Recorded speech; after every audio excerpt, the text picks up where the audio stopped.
ang 500 peso polymer banknote ng Pilipinas na bago. Welcome po sa Jess Coin Collection. Ito po yung mga collection ko ng coins sa nakalipas na 4 na dekada. Kaya welcome po mga kasinop sa channel na ito.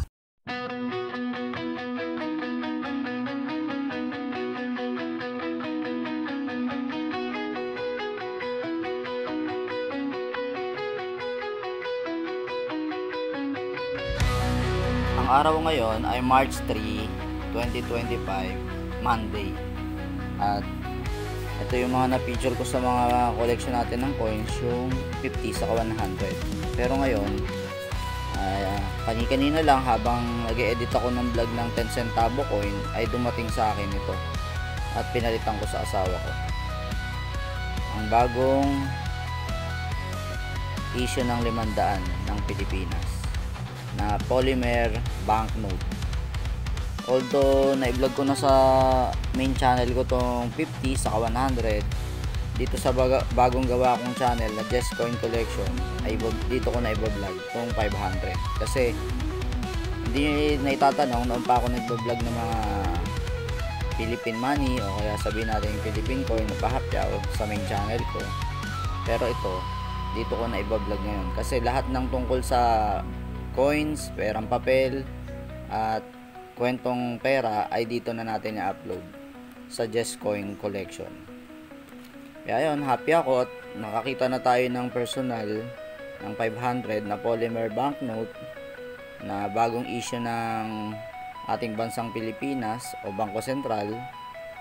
Yan, ito na yung ano niya. Yan. Nagbabounce yung 500. Tapos yan, may dalawang see-through din kagaya ng 1,000 peso polymer banknote ay nilabas ng Pilipinas na unang-una. Kaya yan. Ganito pala siya. Although sabihin natin kung tawagin na ito ng mga kababayan natin Pilipino ay plastic, pero mas matibay ho ito kumpara sa mga sinauna nating nagagamit na perang papel. Nga lang ako, ganyan lang talaga ako nagtutupi. Ito, yung tupi na yan galing na siguro sa unang may-ari o unang nakahawak na ito. Pero ako ganito lang ako talaga magtupi ng polymer banknote dito lang sa gitna. Kaya kung mapapansin nyo, yung mga 50 sa 100 nandito lang yung mga tupi. Ayan. So ayan na yung mga naipon-ipon natin. Pero hindi ko naman sinasabing itatabi ko na to bilang collection.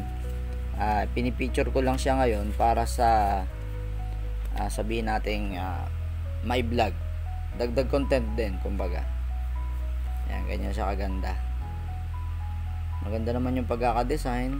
Sa iba ayaw nila ng ganito, pero sa mga collector nakagaya natin, tuwan-tuwa talaga tayo kapag may bagong mga issue na ganito. Ayan, 2024 ang mint date nya. The new 500 peso bill ng bansang Pilipinas. Maganda, bagong design, bago sa mata.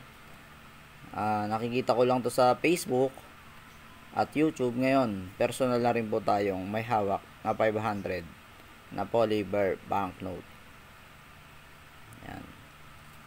At yan, sa pamamahala na ng ating bagong Pangulong Ferdinand Marcos Jr.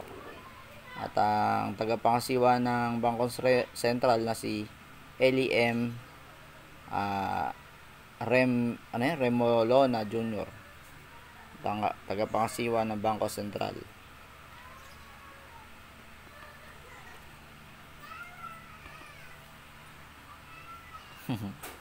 Sa wakas, nakahawak ng personal na bagong 500 polymer banknote. Nasama na sa 50 at 100.